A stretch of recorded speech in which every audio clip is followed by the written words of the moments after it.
এই দেশটাকে গণতন্ত্রকে উত্তরণের জন্য আসুন আমরা সবাই আমাদের নেতা দেশনায়ক মাননীয় প্রধানমন্ত্রী তারেক রহমানের হাতকে আমরা শক্তিশালী করি। কোনোভাবেই উচ্ছৃঙ্খল আচরণ করে গণতন্ত্রকে যাতে আবার আমরা ব্যাহত না করি। গণতন্ত্র প্রতিষ্ঠা 1 মাসে 2 মাসে 1 বছর 2 বছরে হয় না, এটা একটা চলমান প্রক্রিয়া।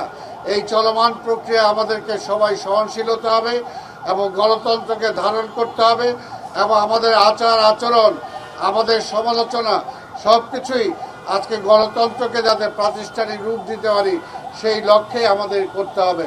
আমরা জানি যদি গণতন্ত্র বেঁচে থাকে তাহলে বাংলাদেশ বেঁচে থাকবে, যদি গণতন্ত্র বেঁচে থাকে তাহলে অবশ্যই এই দেশের মানুষের যে চাওয়া পাওয়া সেগুলো বাস্তবে রূপায়িত হবে। আর যদি গণতন্ত্র আবার নস্যাৎ হয়, আবার কোনো কারণে স্বৈরাচার আবার চলে আসে, তাহলে কিন্তু আবার সেই পিছনের দরজায় আমাদের যেতে হবে, পিছনের দিকে আমাদের যেতে হবে। কোনোভাবে আমরা সেটা চাই না যে আবার গণতন্ত্রকে পিছনের দিকে টেনে নিয়ে যাই আমরা।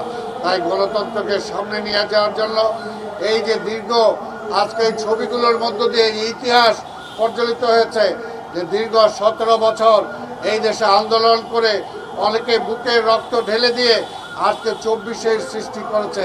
24 কোনো দলের নয়, কোনো ব্যক্তির নয়।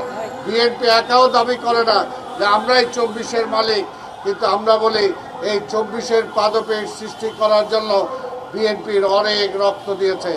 বিএনপির বেগম খালেদা জিয়াকে আজকে শেষ হতে হয়েছে। বিএনপির নেতা আমাদের নেতা মাননীয় প্রধানমন্ত্রী তারেক রহমানকে দীর্ঘদিন আজকে বিদেশে অবস্থান করে এই দেশের রাজনৈতিক আন্দোলনের নেতৃত্ব দিতে হয়েছে। তাই আজকে সেই 24 কারো একার নয়, এই 24কে আমরাও ধারণ করি। এই 24 যা চেয়েছিল সেটা হলো গণতন্ত্র ফিরে পাক।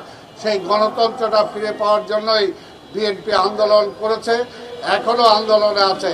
তা আমি আবার বাবুল চৌধুরীকে আমি ধন্যবাদ জানাই, বাবুলকে, আজকে সে এর আগেও এই ধরনের প্রচেষ্টা চালিয়েছে।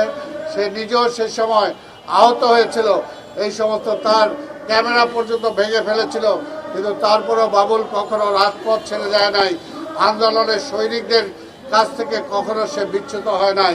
কাজে আজকে তার সেই ছবিগুলো আজকে জাতীয় সংগ্রামের একটি অ্যালবামে রূপান্তরিত হয়েছে। আমি বাবুলকে আবার ধন্যবাদ জানিয়ে, সভাপতিকে ধন্যবাদ জানিয়ে আমি আমার বক্তব্য শেষ করছি। খোদা হাফেজ। বাংলাদেশ জিন্দাবাদ।